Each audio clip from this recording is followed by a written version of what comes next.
A group of strong-breasted birds riding the skies, airplanes. What wouldn't one give to be master of that swift craft, skimming the clouds, gliding into a graceful landing? Why not? Opportunity is wide open in the Army Air Corps. How? Let 4 typical American boys answer that question. Thad Evelyn, Bob Gordon, Bill Gunstream, and Tex Myers, utter strangers with the same idea, Air Corps uniform. Wings, snappy cap. Each applied to the Air Corps. Thad worked his way through college. Bob, Eastern University, owns his plane. Bill was all-state halfback. Tex, high school graduate, took the mental exam.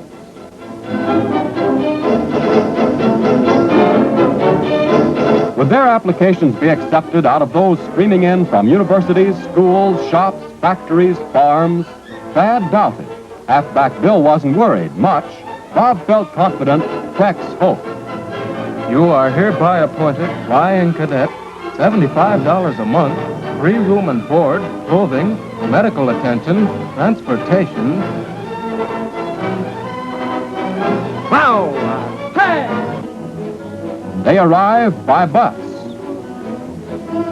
by train, by auto, by plane. They meet each other for the first time, brother cadets or dodos. Dodos, all in. The 30-week show starts, and Thad, Bill, Bob, and Tex gravitate together as men will. Their first job is to draw supplies, including bedding and clothing, and they are told to organize their rooms. Boy, I'll do some tall sleeping here.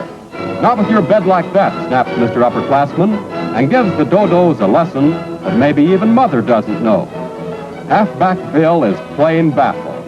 The forward pass is simple compared to passing that sheet under the mattress.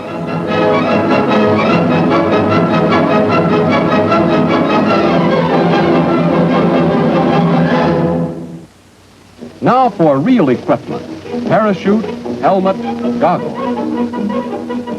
Thad can't wait to try them on. Bob Gordon comes in unexpectedly and catches him. Boy, what an aviator you'll make.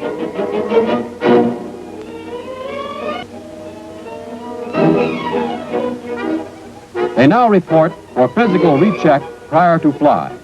Normal, young Americans, these.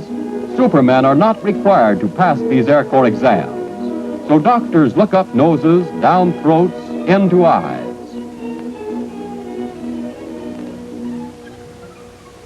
Called to drill, our musketeers present a sorry sight.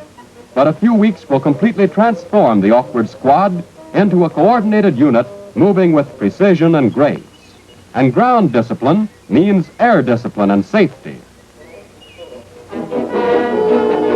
Look out, Tex and Bill. What a traffic tie-up. But did we say coordinated?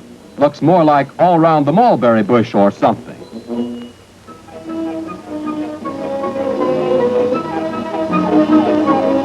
Individual inspection next. Stomach and chin in. Chest out. But don't burst the shirt buttons, mister. Impatient question in every dodo heart is, when do we fly? Civilian instructors of the primary flying school take final instructions from Captain Horton, Air Corps Supervisor. Like devotees nearing a shrine, the dodos now approach the PTs, or to you, primary trainers. Each dodo meets his instructor. 1 out of 4 is chosen for the first mass flight. The others return to the line to await their turn. This is to be a joyride. Instructions start tomorrow. Even so, the instructor shows the airman's care in trying out his controls, demonstrating them to the student as he does so. They taxi for a mass takeoff. The wheels leave the ground. Will a flyer ever forget the exaltation of that first strong, swift thrust into the air, the power of the steady, throbbing motor seeming to reflect his own desire? Will he ever forget the first smallness of Earth as the plane rises? What's this? The instructor is letting him feel out the controls.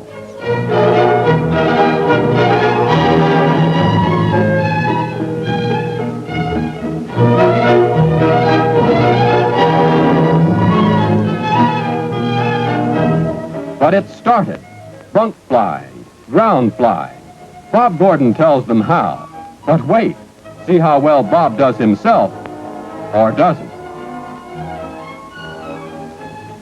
In the air, he is taught how to fly an airplane.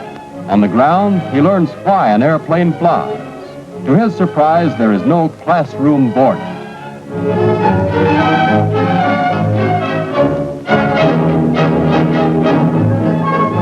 Classroom, however, is merely interlarded between daily flying routine. Takeoffs and landings are practiced again and again. The dodos have also been introduced to the more temperamental antics of their aerial broncos, such as stalls, spins, and dives. They are accustomed to the look of the little old world from every angle and speed of approach.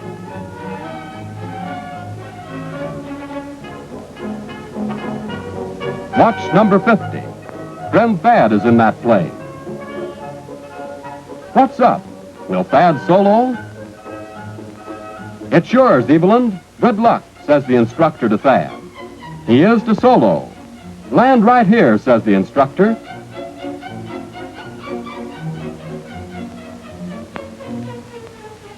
Oh, solo me-o in your PTO. Can he master this snorting demon? As the plane rises, he feels a sense of power and exaltation he will never forget.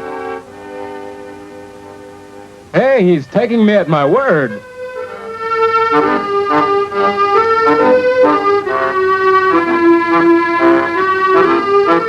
Now Gordon is in number 50.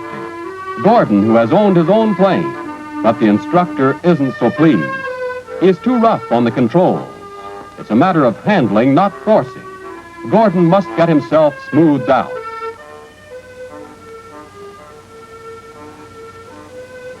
Bill and Tex congratulate Thad. It's a big day for all to have one of them solo. But it's hard for Gordon to be happy right now.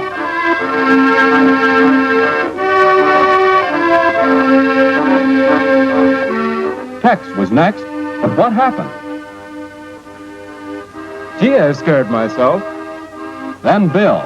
No flying tackle ever had this thrill. And last of all, Bob. And is he pleased? Each has today felt the loneliness of the air give way to independence and triumph.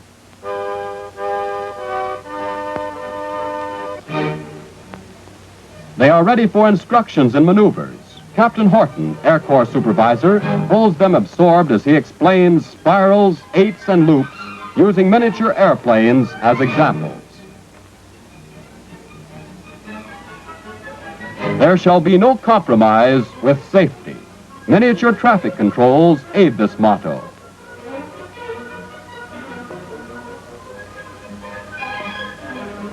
Straight solo flying is rapidly assimilated, and our eaglets are now ready for more complicated work. Practice with instructor for emergency or forced landings, maneuvers, and the next big thrill, acrobatics. Never completely learned, the game of flying beckons them on. They think, talk, and live flying, keen to meet all the requirements that will win them their wings. They watch each flight, anxious to add the experiences of others to that of their own. As they practice loops and slow rolls, they gain a new sense of mastery and control, of unity with the airplane that makes them indifferent whether the earth appears beneath, alongside, or on top of them.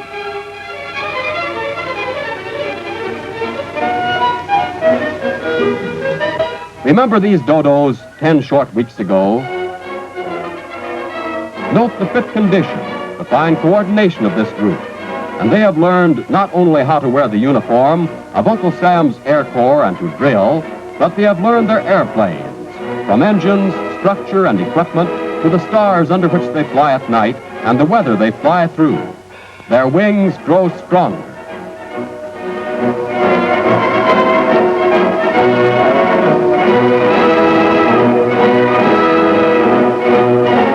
The first act is over. There are farewells with happy landings. It now means Randolph Field, the west point of the air. More advanced instruction, bigger and faster airplanes. It's new thrills and adventures for all.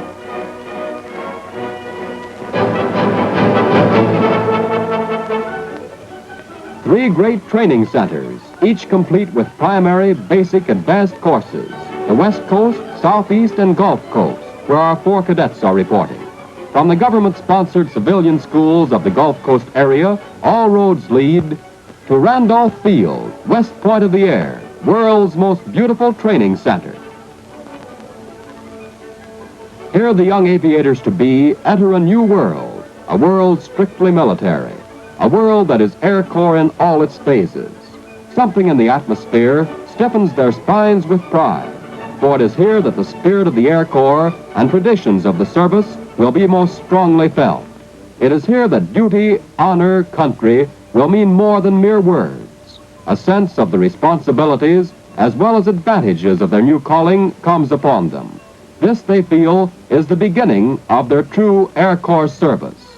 No wonder they are impressed, for Randolph Field has been conceived for the very purpose of kindling this fine fire in loyal American youth.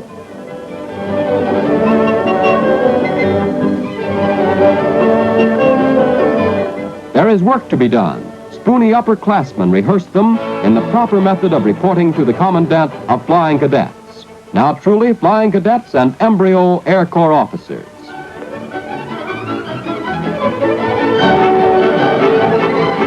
Flying Cadet Gordon reporting as ordered. Major Stoll says, Mr. Gordon, you are assigned to A Company, 1st Platoon, 3rd floor, room 350. I hope you find your stay pleasant here at Randolph. the tactical staff of the Flying Cadet Battalion give final instructions to upperclassmen on drilling the new man. Several hundred new arrivals must be completely outfitted from head to foot. Slate blue uniforms and white gloves for drill do not injure his morale one bit. Special attention is given to the fitting of shoes. Again, they get organized in new homes. In these barracks, they will live for the next 10 weeks. Each room boasts 2 or more occupants, likewise beds, desks, clothes closets, and wash basins. Civilian clothes are discarded and the uniform donned. Rooms must be tidied and formations met. Reveille is at 6, taps at 9:30. First comes the barbershop detail. Haircuts are uniform. He likes it.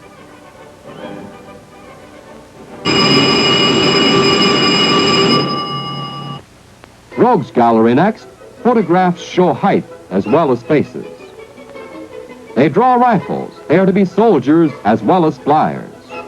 But there is a purpose to this ground drilling: muscular coordination, group cooperation. Control of ground discipline means air discipline, and air discipline means safety. The manual of arms is precise, exacting. As soon as proficiency warrants, they will be formed into squads, then platoons. Never before, perhaps, has our cadet found so much significance in physical activity. The busy day ends, and the battalion is formed for sunset retreat. Standing at rigid attention, with uplifted eyes, the cadets salute the slowly descending flag. It is their symbol of strength and unity, as well as a peace that is not shattered by sunset guns. They will never outlive the reverence for it felt at such moments.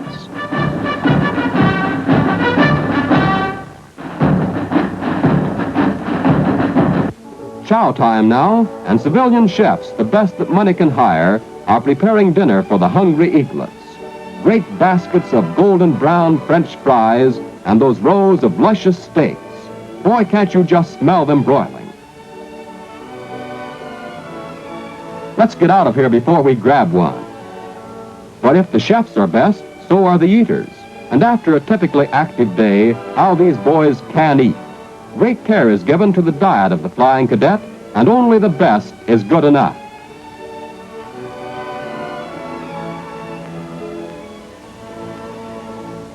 The cadet adjutant comes forward and publishes the order of the day.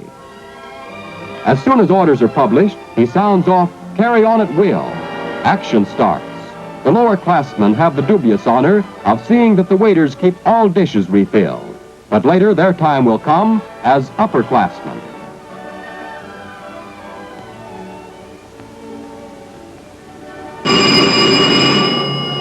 bell means flying, and the cadet moves eagerly to the hangar line. The thrill of a new flying field, an unknown instructor, a new type of plane, a new kind of flying awaits. No time for boredom here. Several hundred strong in new uniforms, helmets, and goggles. But wait, as we leave the cadet area, we hear a voice. It is the stage commander, Captain Bridget. In the past class, we had no fatalities and few minor accidents. Let's keep up the good work. Remember, never any compromise with safety. The cadets are coming down the line now. Their fate rests with you and you alone. Let's meet them, gentlemen. That will be all.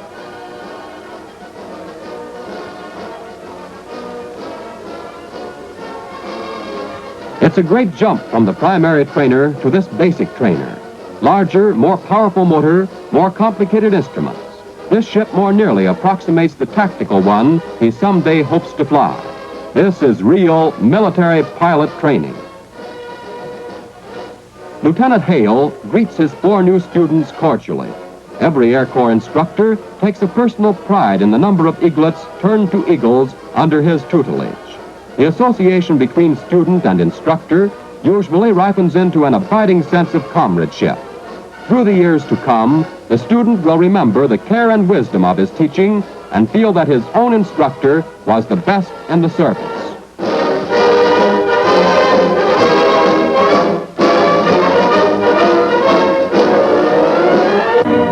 This first flight, controlled by Captain Bridget in the radio control tower, is one of familiarization.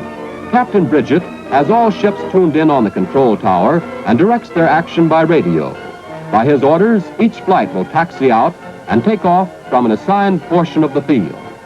The first day's ride is to show the student not only the controls of the airplane, but to take him over the surrounding country, point out the many auxiliary fields which will be used, and let him get a general air acquaintance with the new course.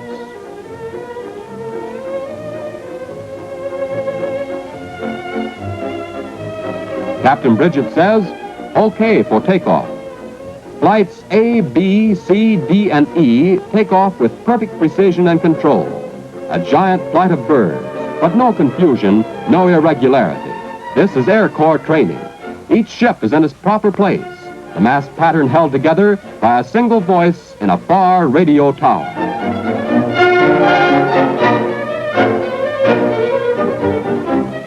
The pilots of each flight group usually take this opportunity for some semi-formation practice with their brother pilots. They fly over Randolph Field, letting the student view it from many different angles. They also cover the auxiliary fields and surrounding country, pointing out the one from which Flight A will work. 4 flights must be made today in order to accommodate all eaglets. In comes Flight A, landing on a pillow. Taxis to the ramp, drops passengers, takes aboard a fresh crop. While one section flies, another goes to ground school. Instructors are competent, and there are no old-fashioned washouts. If a student fails for a pilot's rating, he still can qualify as navigator, bombardier, or other specialist. Da-da-da-da-da-da-da. The Morse code or buzzer goes hand in hand with flying.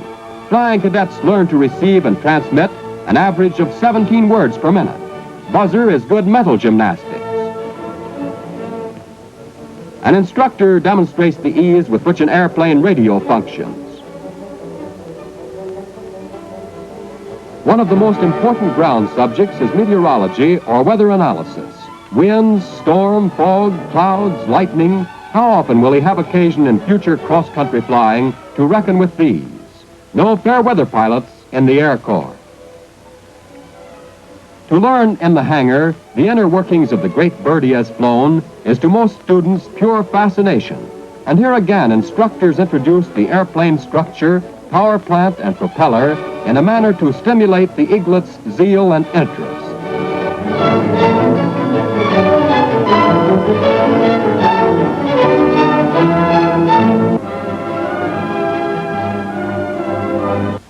The cadets have become adapted to the complete military life, and training in the basic type planes is under full sway. Again, we note their complete absorption in flying. It's a man's world here, brimming with activity and fresh experiences. The dual instruction period prior to soloing in the basic trainer is quickly completed. No longer is this airplane a strange and powerful demon which breeds awe in their souls, but a tamed steed fully under control and a joy to fly. Nevertheless, instructors still fly with them from time to time, aiding them in new maneuvers and improving their flying technique. It is difficult to believe, as they follow the leader out for a takeoff, that there are not instructors or finished aviators in the cockpit, but the same cadets whose foreheads so recently bore beads of sweat under their first solo.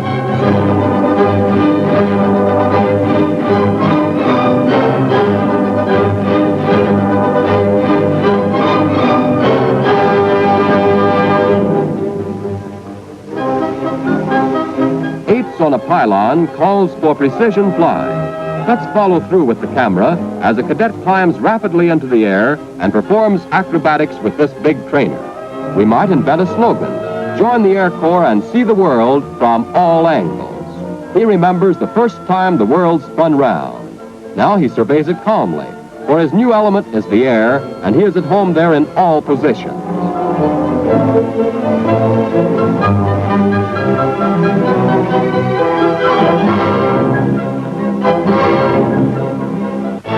In being accepted for training as future Air Corps officers, a major requirement was physical fitness, and Uncle Sam endeavors not only to maintain, but to improve this fitness during his stay at Randolph Field. Mass calisthenics contribute to the same and also aid in mental coordination. There is no idea of regimenting all exercise, however, and available in spare hours are tennis courts, swimming pool, and means for all the sports dear to the heart of man. The cadet is encouraged to follow his individual preferences.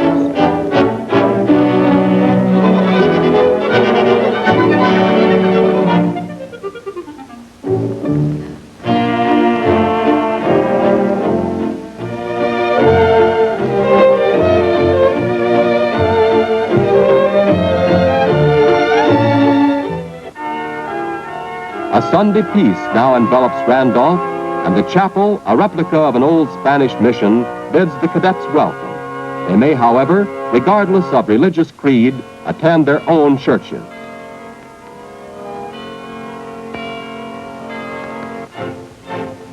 Randolph Field acts as a mother base for the many surrounding auxiliary flying fields. The cadets customarily report to their various flights at start of the day's activities. After takeoff in the early morning, they do not return to the mother field until noon.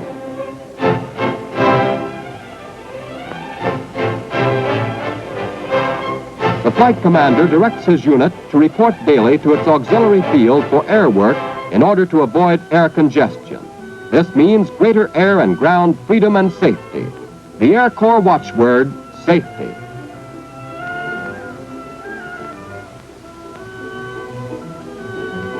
What's this, the Volga Boat song? It's text, but he simply can't compete with Mother Nature. It's an old gag blowing up the wind sock. That sock said great flying weather, and Captain Galloway, flight commander, gives final instructions to instructors and cadets.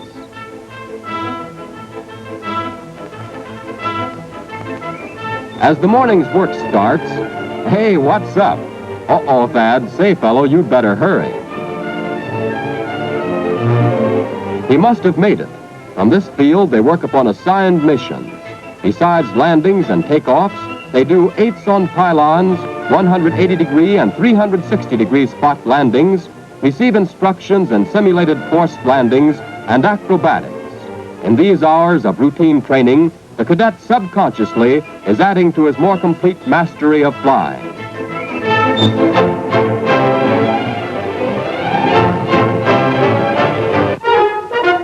Flying, ground school, athletics, then the inevitable weekend inspection.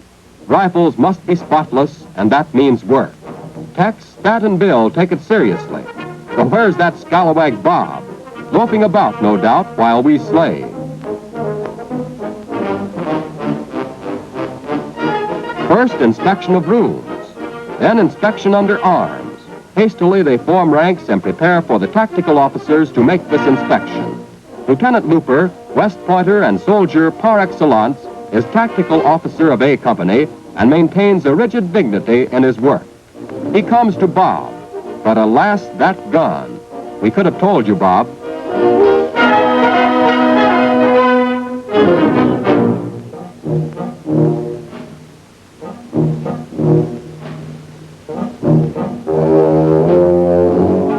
The most welcome of all, a paycheck of $75. And can they take it?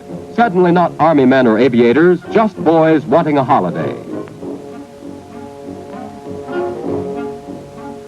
Civvies are quickly donned, and with passes in pockets, an exodus takes place.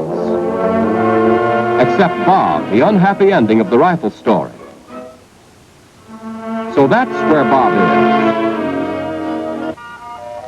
Social life is encouraged, nor do cadets need much urging for this form of relaxation, especially if it's a tea dance on the Gunter roof.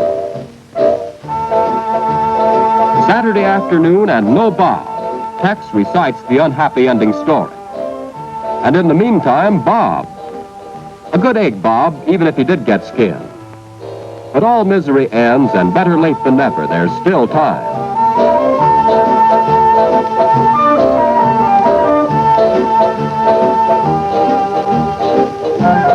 See who's here. The party at last is complete.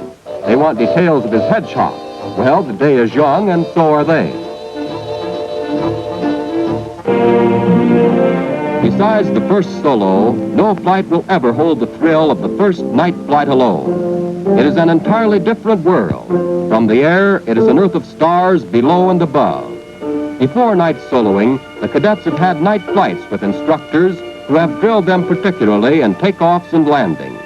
They have had practice in landing with floodlights, then with using their wing lights, and finally in going aloft, pulling their parachute flares and landing under the soft glow cast on the dark field by these emergency aids. Night flight is another big experience, and our eaglet feels his palms begin to itch for the controls of the big advanced trainer.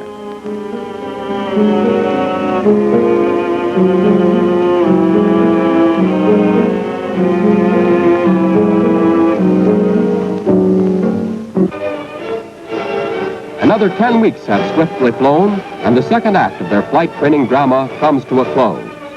Working under strict military jurisdiction, they have been welded into a well-trained, coordinated organization. They move and drill like soldiers. Before them is the goal of wings and an Air Corps officer's commission. During this training stage, they have become deeply imbued with the spirit of the service, the teachings of duty, honor, and loyalty to country. Experience has opened its doors more widely to them. Physically, mentally, and spiritually, it has been among the most profitable 10 weeks they ever will be privileged to live.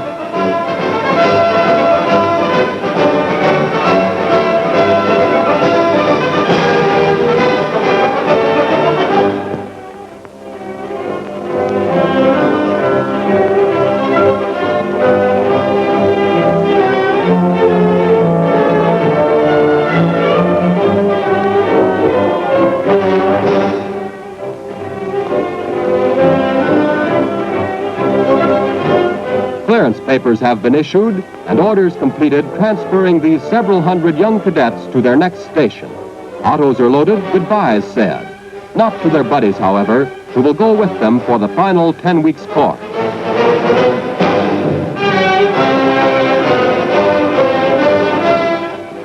They take a last look at Randolph Field, the west point of the air, and then head toward wings.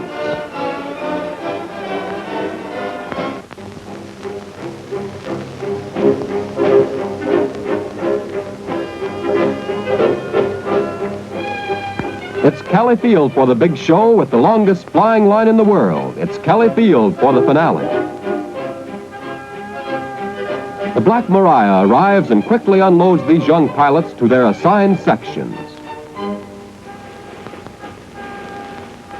While the cadets are drawing their equipment, Captain Hubby and his instructors in Section 1 take down their assigned students in preparation for the next 10 weeks' work.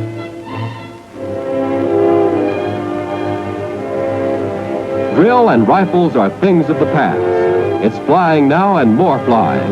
This sleek little advanced trainer had a pursuit ship for its father. It's a Honey.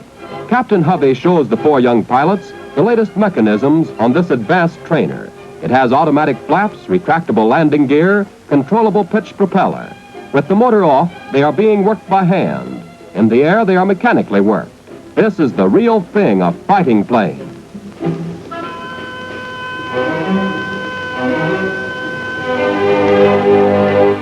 Lieutenant Blanchard, their instructor, gives each a quick check ride to test them on the working of these new controls. Duck! Boy, that was close. It's the new adventure, this advanced trainer. Fast, easy to handle, glass-enclosed cockpit, cockpit heater. Yes, so help us, a heated cabin, radio, in fact, all the comforts of home. Formation flying comes next, 3 ships at first, with the cadet flying wing position. Lieutenant Blanchard explains the procedure with models. Formation flying is a true test for a military pilot. Physical and mental coordination is constantly being used, giving it the gun at the proper time, using stick and rudder to stick in tight. It's a thrill of a true aviator to be able to fly a formation with his brother pilot. It calls for teamwork, confidence in each other. This is why ground discipline means air discipline. This is the making of a fighting pilot, to fly in a fighting formation, and how these young pilots love this assignment.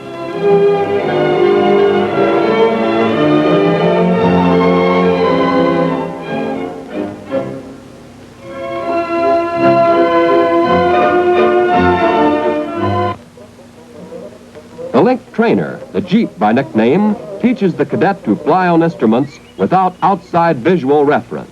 At first, it is all very bewildering, and the pilot sometimes becomes a little dizzy. Eh, Bill? But with proper instruction and practice, movements are smoothed out, and Bill handles it like the veteran he is becoming. They even fly the beam. After practicing on the Jeep, Lieutenant Blanchard and Bill take to the air. Bill pulls the hood over his cockpit and simulates instrument flying. The check ride, 3-ship formation, Link Trainer, instrument flying. Now it's 6-ship formation, the fighting formation of importance. It's training that the true pilot loves because it's flying in all its glory. Rolling forward as each pilot gives his steed the gun, these 6 balls of dynamite quickly take to the air. Wheels are retracted, propellers set for cruising.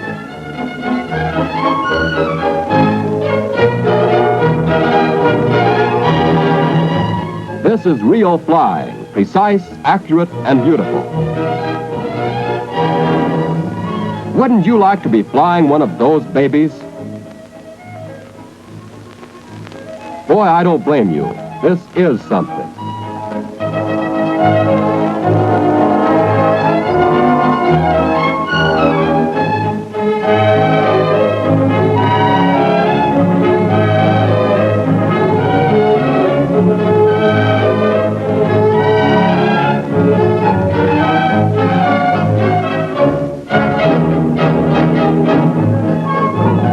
Time is literally flying by. Wings are on the horizon. Wings with a lieutenant's uniform that will pay them $205 or $245 a month.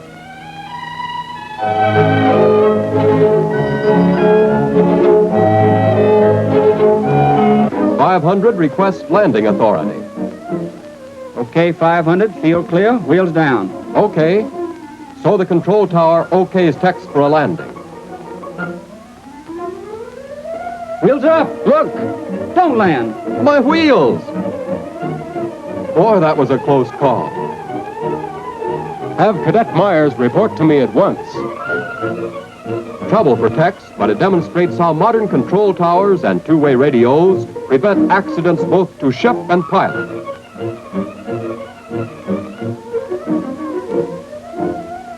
Flying Cadet Myers, we have decided to decorate you. With disregard for your own safety and at the risk of wrecking one good airplane, it behooves us to give you the dumbbell croix de gear. Cross-country flying. It is now individual cross-countries, so from theoretical classroom work, they go to the practical. Using a scale map, they draw their course, make compass and windage corrections, and estimate time of arrival. They take off at 5-minute intervals. Each student with a set of maps stands by for the takeoff. It's Kelly Field to Dallas, Texas. They have dinner at Dallas and return at night. Dallas to Kelly, 300 miles of night flying with a canopy of stars overhead and the friendly beacon light throwing out signals of assurance. These flights make for stronger character and give added assurance that the Air Corps, with its rigid code of honor, duty, and country, is the finest in the world.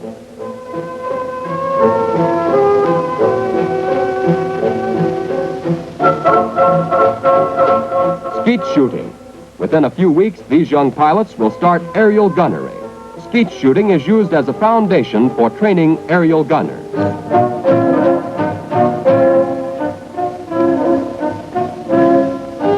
More cross-country, this time to Brownsville, Texas. Bob disagrees with these other pilots. The ships start departing at 2. Bob Gordon has been assigned to 100. Now let's see. Doggone, I've lost it. Then doggone, brother, we believe you are lost. Destination, Brownsville, Texas on the Rio Grande.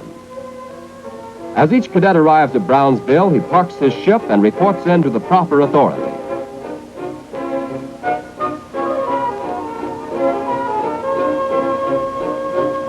All ships seem to be in, but time staggers on. Senor Mexico doing border patrol. Where am I at? No, senor. At least he is not in Mexico, even if lost.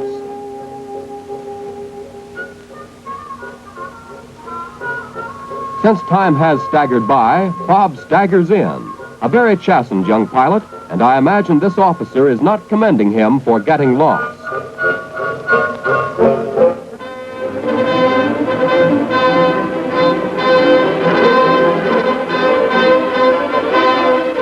Weeks are nearly over. Uniforms are bought, and you can't blame Tex for clowning. It soon means tactical units, wings, and increase in pay.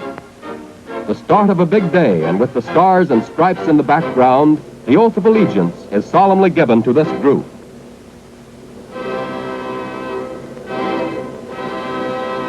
"30 weeks ago, coming from all walks of life, these several hundred young junior officers go through the formality of receiving their certificate of graduation, a reserve commission, and the greatest emblem in the world to them, a pair of Uncle Sam's wings. Their wings have grown stronger. Mothers, fathers, sweethearts, sisters, and brothers, all are present. And our 4 cadets seem to be doing all right. But break it up, boys. Lieutenant Blanchard, your proud instructor, likewise wants to congratulate you on this Memorial Day. 4 young Americans, eager, alert, and sincere, who during these past months have learned a new profession, as well as having adopted the principles of the service for their own use. The last parade, it's the big parade, Memorial Day. And when the time comes for them to fly down past the long line at Kelly Field, each of these young officers inwardly salutes the greatest flying school in the world. They are departing as men, men with wings, men with a purpose. These are the fighting men of the United States Army Air Force.